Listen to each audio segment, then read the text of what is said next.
Assalamualaikum warahmatullahi wabarakatuh. Pada minggu ketiga, kali ini kita akan membahas tentang hukum dalam perencanaan dan pembangunan serta permasalahannya.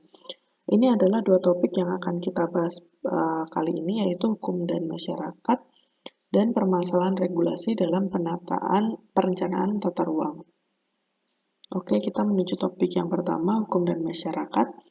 Jadi sistem hukum sendiri dibagi menjadi tiga, legal substance, legal structure, dan legal culture. Legal substance adalah substansi, adalah aturan, norma, dan pola perilaku nyata manusia yang berada dalam sistem itu. Kemudian legal structure adalah struktur hukum dalam kepolisian, kejaksaan, pengadilan, dan LP. Kemudian ada legal culture. Kultur hukum adalah sikap manusia terhadap hukum dan sistem hukum, kepercayaan, nilai, pemikiran, serta harapannya. Nah, indikator kesadaran hukum adalah ketika masyarakat memiliki pengetahuan tentang hukum, memiliki pemahaman tentang hukum, memiliki sikap hukum, dan memiliki perilaku terhadap hukum, atau orang itu akan berperilaku sesuai hukum yang berlaku. Nah, dalam perencanaan tata ruang atau dalam perkembangan kota, kota itu mengalami pertumbuhan penduduk sehingga kegiatannya meningkat dan dibutuhkan pembangunan. Jadi kota itu pasti akan berkembang. Nah, dalam perkembangan kota ini perlu adanya hukum agar perubahan yang berlangsung tadi dari peningkatan pertumbuhan penduduk, kemudian peningkatan kegiatan, dan peningkatan pembangunan ini berjalan secara tertib dan teratur. Nah, kemudian ketika kota berkembang ini tuh timbullah masalah-masalah. Masalah-masalah antara lain permasalahan tata ruang, kemudian permasalahan PKL, kemudian tata tanah kota, cagar budaya, dan lain-lain. Nah, masalah-masalah ini muncul karena banyak faktor ya. Di antaranya faktor regulasi, faktor manusia, faktor ekonomi, dan faktor politis. Nah, konsep hukum penataan ruang terdapat dalam pembukaan Undang-Undang Dasar 1945 alinea keempat yang menyatakan melindungi segenap bangsa Indonesia dan seluruh tumpah darah Indonesia dan untuk memajukan kesejahteraan umum, mencerdaskan kehidupan bangsa, dan ikut melaksanakan ketertiban dunia. Selanjutnya, dalam pasal 33 ayat 3 Undang-Undang Dasar 1945 menyatakan bahwa bumi, air, dan kekayaan alam yang terkandung di dalamnya dikuasai oleh negara dan dipergunakan sebesar-besarnya untuk kemakmuran rakyat. Kemudian dalam Undang-Undang Nomor 26 Tahun 2007 tentang penataan ruang di pasal 24 ayat 1 ditegaskan bahwa negara menyelenggarakan penataan ruang untuk sebesar-besarnya kemakmuran rakyat yang pelaksanaannya dilakukan oleh pemerintah. Nah, dari konsep hukum tata ruang sendiri, kita tahu ya bahwa tatanan tata ruang itu diselenggarakan oleh negara untuk kemakmuran rakyat atau untuk kemajuan wilayahnya. Nah, berikut sejarah pengaturan tata ruang di Indonesia. Jadi sebenarnya pengaturan tata ruang itu sudah dilakukan oleh pada masa penjajahan VOC ya. sejak tahun 1642, tetapi fokus fokus penataan ruang waktu itu hanya khusus di kota Batavia. Kemudian pada tahun 1903 mengatur karena kompleksnya penataan ruang di Batavia, kemudian VOC mengatur atau melakukan pembentukan pemerintah kota dan daerah di tahun 1903. Kemudian adanya Lokalen Raden Odonati tahun 1905 yang berisi tentang pemberian wewenang kepada pemerintah kota untuk menentukan persoalan pembangunan kota. Kemudian diatur dalam Bijbab tahun 1926 ketika ordonasi gangguan diperkenalkan oleh Belanda. Peraturan ini mengatur instalasi industri tertentu di daerah tertentu melalui sistem zonasi dan izin. Kemudian 20 tahun kemudian kerangka peraturan perencanaan pertama disebut Ordonasi Pembentukan Kota atau Start Forming Ordonasi atau SFO diperkenalkan dan kemudian diikuti dengan peraturan pelaksanaan yang dikenal dengan SVV pada tahun 1949.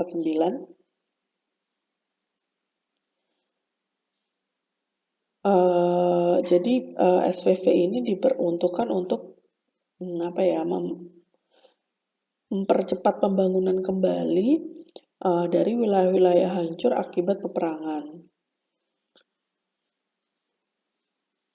Oke, kemudian berkembang lagi menjadi rancangan undang-undang tahun 1970.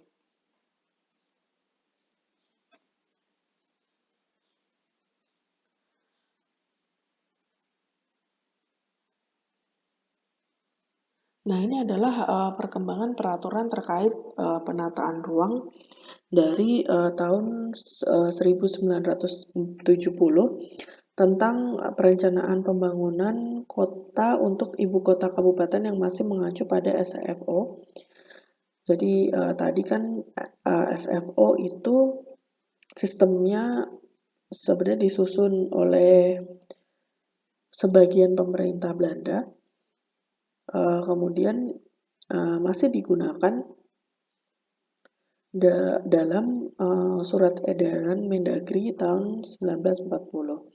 Seiring dengan pelaksanaan pembangunan nasional yang diusung oleh pemerintah Orde Baru, kemudian mulai dirasakan perlunya peraturan tentang pembangunan kota yang lebih cepat dapat dioperasionalkan sambil menunggu terbitnya peraturan tingkat undang-undang yang penyusunan dan prosesnya memakan waktu yang lama. Nah, pada tahun 80-an terbit berbagai peraturan tentang pembangunan kota, khususnya tentang perencanaan kota.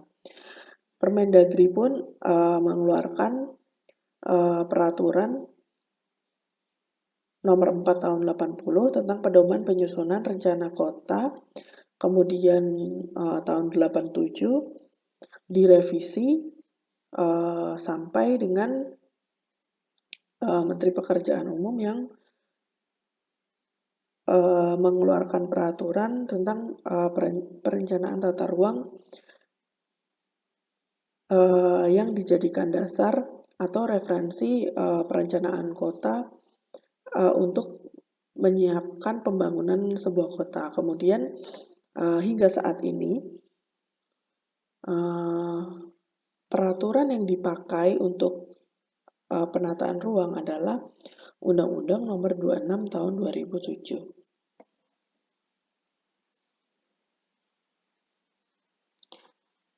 Nah, untuk konteks perencanaan wilayah dan kota, sumber hukum formal yang utama di Indonesia dapat dikategorikan dua jenis, yaitu sumber hukum perencanaan spasial, yaitu Undang-Undang Nomor 26 Tahun 2007 tentang penataan ruang beserta turunannya, dan sumber hukum perencanaan pembangunan, yaitu Undang-Undang tahun 25 Undang-Undang Nomor 25 Tahun 2004. Jadi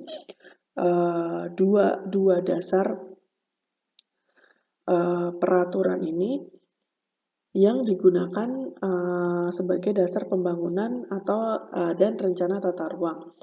Undang-Undang Nomor 26 Tahun 2007 tentang penataan ruang serta Undang-Undang Nomor 25 Tahun 2004 tentang sistem perencanaan pembangunan nasional beserta turunannya. Jadi teman-teman mungkin bisa dibaca ke isi dari kedua undang-undang ini, yaitu 26 2007 dan 25 2004.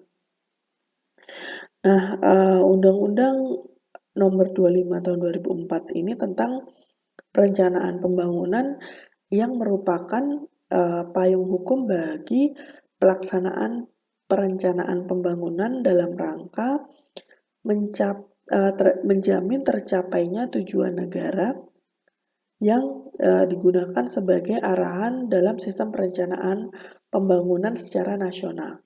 Jadi menurut undang-undang ini, rencana pembangunan terdiri dari dibagi menjadi 3 rencana berdasarkan jangka waktunya. Rencana jangka panjang atau RPJP, kemudian ada rencana jangka menengah RPJM, dan rencana kerja pemerintah atau RKP. Nah, rencana pembangunan ini memuat arahan kebijakan pembangunan yang dijadikan acuan bagi pelaksanaan pembangunan di seluruh wilayah Indonesia. Nah, maksudnya daerah akan menyusun juga rencana pembangunan jangka panjang daerah atau RPJPD dan RPJMD dan RPJPD ya. Jadi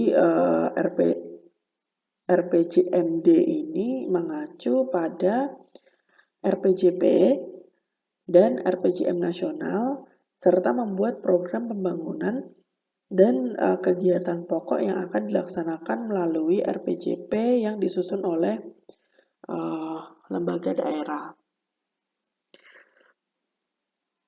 Nah, sinergi dan integrasi antara penataan ruang dan perencanaan pembangunan sangatlah penting ya.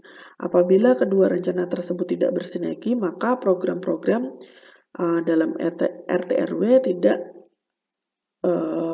dianggarkan dalam rencana pembangunan. Atau sebaliknya, pelaksanaan pembangunan berpotensi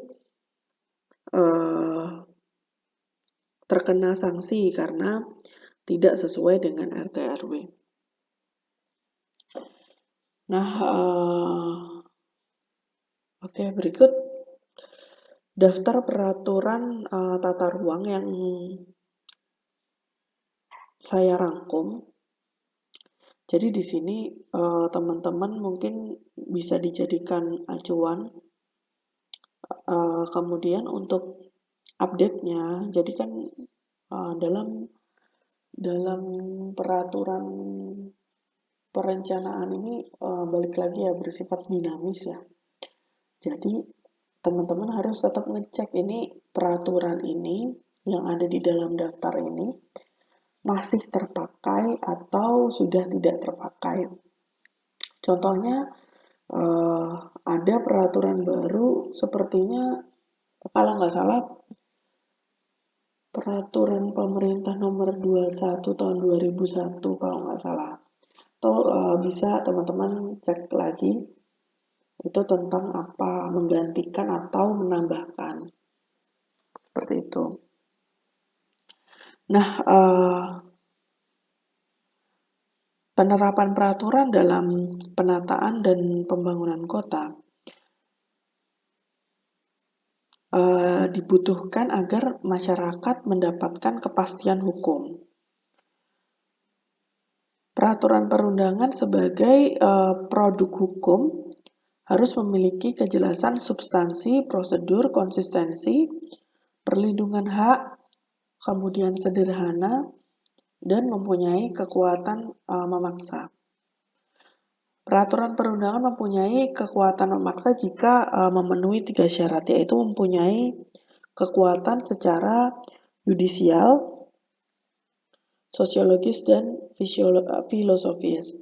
Yudisial memenuhi prosedur formal, sosiologis dapat diterima masyarakat, dan filosofis sesuai dengan tujuan hukum sebagai nilai positif. Nah, walaupun telah memiliki kekuatan memaksa, peraturan di Indonesia pada umumnya memiliki kelemahan dalam implementasinya. Dalam banyak hal, penerapan peraturan mendatangkan hasil yang berbeda atau tidak mencapai hasil yang diharapkan. Hal ini disebabkan oleh pengaruh kekuatan politik dan pasar, karena merupakan subordinat kegiatan politik. Perencanaan menjadi sulit dilaksanakan meskipun keahlian teknis perencanaan telah berkembang. Kekuatan pasar belum tentu menjamin terciptanya sistem yang rasional dan efisien. Nah, permasalahan-permasalahan ini sering ya terjadi dalam kegiatan perencanaan dan pembangunan. Nanti kita bahas di permasalahan akhir. Untuk mengimplementasikan peraturan perundangan dalam penataan kota maupun pembangunan kota, maka peraturan tersebut wajib dipatuhi. Jika tidak dipatuhi, maka yang melanggar dikenakan sanksi. Jadi jenis sanksinya dalam peraturan ada sanksi pidana dan sanksi perdata. Sanksi pidana dalam bentuk pidana penjara atau denda. Dalam KUHP, jenis pidana terdiri dari pidana pokok, mati, penjara, kurungan, denda, dan pidana tambahan, pencabutan hak tertentu, penyitaan barang tertentu, pengumuman keputusan hakim. Kemudian ada sanksi perdata berupa tuntutan ganti rugi akibat kerusakan, gangguan, dan kerugian lain yang diderita pihak lain.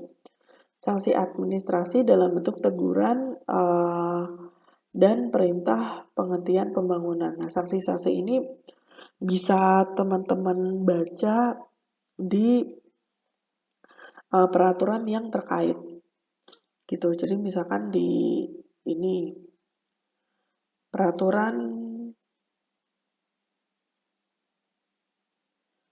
Menteri nomor 11 ini, pedoman persetujuan substansi dalam penetapan rencana peraturan daerah dan provinsi. Oh iya nih.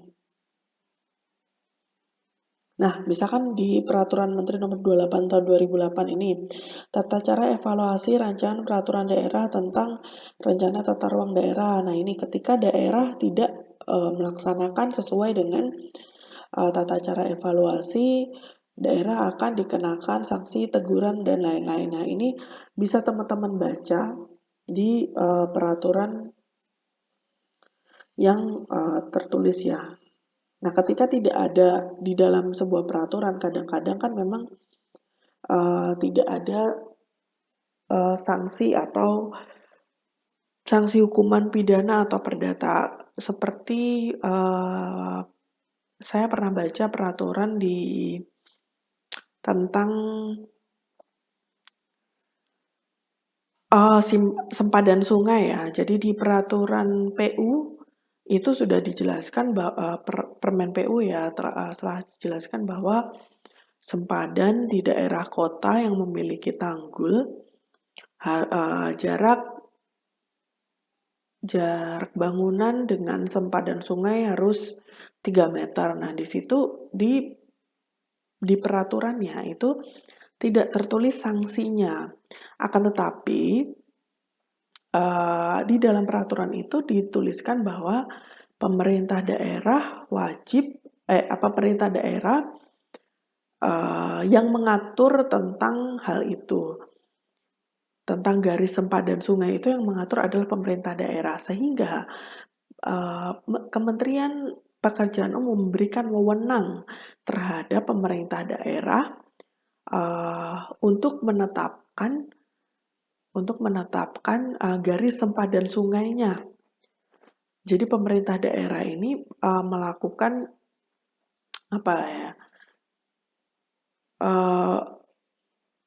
penentuan garis sempadan sungai harus 3 meter atau 5 meter, disesuaikan dengan keadaan sungainya. Kemudian di situ pemerintah daerah juga berhak menentukan sanksi apabila ada pelanggaran yang dilakukan baik oleh masyarakat ataupun oleh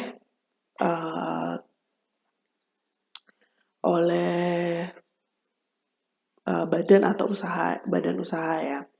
Kemudian ketika terjadi pelanggaran, pemerintah daerah bisa dijatuhkan sanksi itu. Nah, permasalahannya adalah ketika peraturan daerah itu ditetapkan, kan biasanya dia mengikuti perkembangan ya, terutama untuk peraturan daerah ini sangat tergantung dengan pemimpin daerahnya. Pemimpin daerahnya bahkan berganti setiap 5 tahun. Nah, permasalahan yang banyak terjadi di Indonesia adalah ketika dari Pemda menyatakan, misalkan tahun 2021 baru ditetapkan. Tetapi jadi tahun 2021 daerah tersebut ditetapkan sebagai daerah perlindungan sungai, tidak boleh ada bangunan. Kemudian yang melanggar ditetapkan sanksi. Tetapi pada kenyataannya daerah tersebut sebelum ditetapkan sebagai peraturan itu sudah ada bangunannya. Kemudian bagaimana pemerintah memberikan sanksi atau bagaimana pemerintah menjadikan lokasi itu sebagai daerah yang tidak terbangun. Nah, hal-hal ini yang akan menjadi permasalahan atau sering menjadi permasalahan di kota-kota di Indonesia. Oke, ini contoh penataan dan pembangunan kota. Contoh pelestarian lingkungan dan bangunan cagar budaya. Peraturan yang mengatur adalah Undang-Undang Nomor 5 tentang Benda Cagar Budaya dan PP Nomor 10 Tahun 1993 yang merupakan aturan pelaksanaannya. Nah, Kota Surabaya bahkan telah memiliki Perda Cagar Budaya dan di-SK-kan oleh Wali Kota Nomor 188 tentang penetapan cagar budaya di Kota Surabaya. Di dalam undang-undang dan peraturan pemerintah tentang bangunan cagar budaya disebutkan bahwa lingkungan dan bangunan yang dikategorikan sebagai cagar budaya wajib dilestarikan. Jika ketentuan ini dilanggar, maka pelanggar akan dikenakan sanksi. Sanksinya adalah pidana penjara selama-lamanya 10 tahun dan atau denda setinggi-tingginya 100 juta bagi siapa yang melanggar atau sengaja merusak cagar budaya, mengubah bentuk, memugar, memindahkan tanpa izin benda cagar budaya. Selain itu, masih terdapat sanksi lain di pasal 27 dan pasal 28. Nah, selain sanksi pidana, sebenarnya bisa diberlakukan sanksi administrasi dan sanksi perdata. Sanksi administrasi diberlakukan jika dalam pelaksanaan pengembangan atau pemugaran bangunan cagar budaya terjadi penyimpangan dari ketentuan. Misalnya corak atau ragam hias bangunan tidak sesuai dengan ketentuan. Sanksi diberikan dalam bentuk teguran untuk memulihkan sesuai ketentuan sampai pada penghentian pembangunan dan pembongkaran paksa bagian yang tidak sesuai. Sanksi perdata bisa diajukan apabila terjadi kerusakan pada bangunan sekitar akibat kekurang hati-hatian dalam pelaksanaan pekerjaan. Sanksinya dalam bentuk tuntutan ganti rugi perbaikan atau dalam bentuk uang. Nah, ini adalah misalkan ada penetapan cagar budaya, kemudian sudah ditetapkan dalam peraturan wali kota ya di Surabaya. Nah, ketika dalam proses pemugarannya atau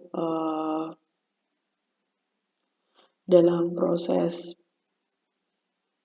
pelaksanaan pengembangannya itu terjadi adanya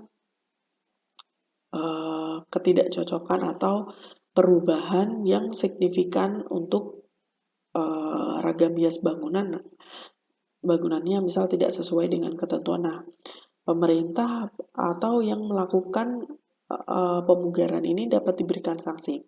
Kemudian apabila dalam proses pemugarannya itu merugikan masyarakat atau misalkan ada candi nih di daerah tertentu, kemudian di daerah belakang candi ini bentuknya bukit, mau dipugar, maksudnya mau diratakan. Terus perataannya ini misalkan harus menggunakan peledak misal untuk meratakan bukit. Nah, ketika dalam peledakan ini masyarakat terganggu atau dirugikan, itu masyarakat akan mendapatkan ganti rugi berupa perbaikan atau dalam bentuk uang. Atau misalkan mau dipagari nih cagar budayanya, tetapi ternyata ada tanah warga yang masuk di dalam pagar. Kemudian untuk menyelesaikan perselisihannya dapat warga tersebut bisa mendapatkan kompensasi seperti itu contohnya. Nah, kemudian untuk mengendalikan setiap kegiatan perorangan atau badan yang bersifatnya preventif dilakukan melalui perizinan. Ada 4 bentuk perizinan. Yang pertama, izin bertujuan untuk menghilangkan halangan atau hal yang dilarang menjadi boleh. Kemudian dispensasi bertujuan untuk menembus rintangan yang sebenarnya secara formal tidak diizinkan. Lisensi adalah izin yang memberikan hak untuk menyelenggarakan suatu perusahaan. Konsesi merupakan izin sehubungan dengan pekerjaan besar berkenaan dengan kepentingan umum yang seharusnya menjadi tugas pemerintah, namun pemerintah diberikan hak penyelenggaranya kepada pemegang izin yang bukan pejabat pemerintah. Nah, ini beberapa jenis perizinan jadi perizinan ini digunakan sebagai tindakan preventif dalam dampaknya, termasuk dampak lingkungan, sosial, ekonomi. Ada izin lokasi, izin mendirikan bangunan, izin gangguan, izin reklame, izin pemakaian tanah dan bangunan milik atau dikuasai pemerintah kota, izin trayek, penggunaan trotoar, pematangan tanah, usaha perdagangan, pengembalian air permukaan, pembuangan air buang ke air sungai, dan yang lainnya. Nah, pemerintah daerah memiliki kewenangan dalam mengeluarkan izin yang perlu ditelaah dalam urusan pemerintah daerah.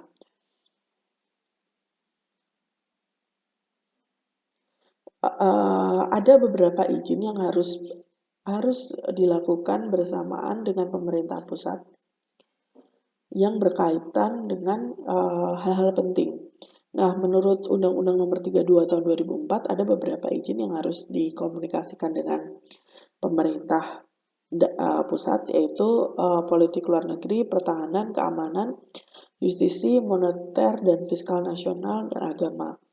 Penyelenggaraan urusan pemerintahan yang bersifat wajib yang berpedoman pada standar pelayanan minimal dilaksanakan secara bertahap dan ditetapkan oleh pemerintah. Nah, pemerintah daerah memiliki kewenangan untuk mengurus urusan-urusan sendiri di luar pemerintah, di luar kewenangan pemerintah. Kepala daerah menunjuk pejabat administrasi negara yang diberikan kewenangan untuk mengeluarkan izin sebagaimana tercantum dalam Perda atau peraturan kepala daerah, surat keputusan kepala daerah tentang perizinan yang masuk dalam ranah hukum publik. Ketetapan yang menyangkut pemberian izin menyangkut dua hal, yaitu ketetapan tersebut menimbulkan hak dan kewajiban baru bagi pemohon izin terhadap hubungan hukum antara pemerintah, dalam hal ini pejabat administrasi negara, dengan orang perorangan atau badan hukum selaku pemohon izin. Nah, ketika bagaimana jika ketentuan atau perizinan yang dikeluarkan oleh pemerintah daerah ini dilanggar ya. Adanya pengaturan sanksi di bidang perizinan yang bertujuan untuk menciptakan konsistensi pelaksanaan hukum, perizinan masuk dalam hukum administrasi negara. Sanksi yang umum adalah ini penarikan kembali keputusan, izin, kemudian pengenaan denda administrasi, kemudian pengenaan uang paksa oleh pemerintah. Nah, apabila tidak menginginkan pendekatan hukum, strategi lain yang dapat ditempuh agar tujuan pelestarian bisa dicapai antara lain pemberian insentif. Jadi insentif ini bertujuan untuk memberikan rangsangan dan mendorong terrealisasinya pertumbuhan atau kegiatan yang direncanakan. Insentif diberikan kepada siapapun yang menaati ketentuan yang ditetapkan, antara lain bidang ekonomi, perawatan, teknis atau uang, kemudian keringanan biaya perizinan, kemudian penyediaan sarana prasarana lingkungan, kemudian kemudahan perizinan pemberian hadiah. Ini contohnya misalkan dalam izin pinjam pakai perusahaan tambang gitu ya. Nah, izin pinjam pakai itu kan merupakan izin yang dia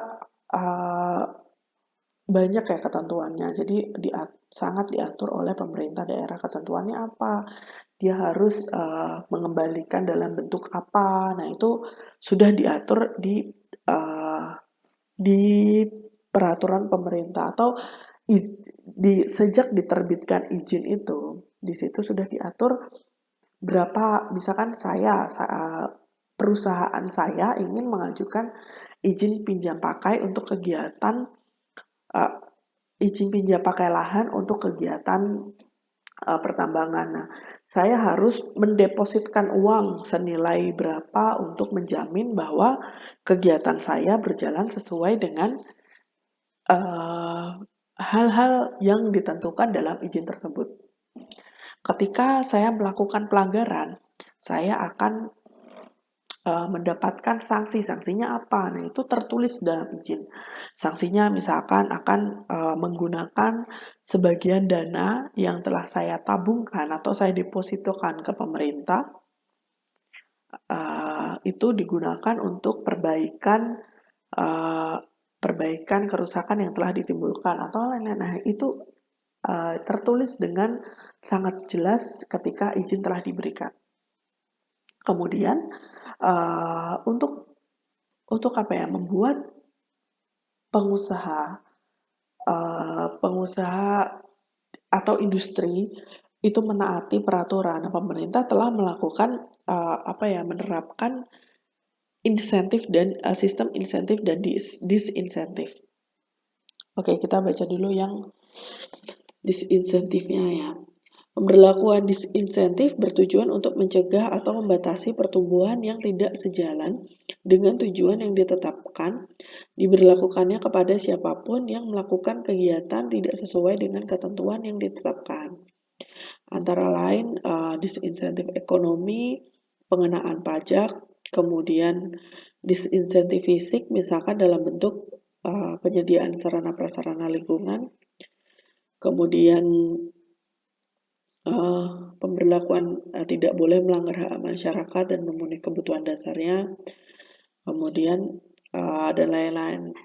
Jika strategi melalui pemberian insentif dan disinsentif ini tidak membawa hasil, maka strategi lain yang bisa ditempuh adalah mencari penyelesaian melalui pendekatan manajemen konflik.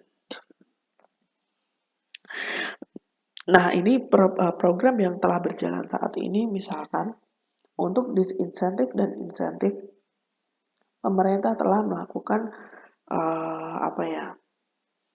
penghargaan namanya proper. Teman-teman mungkin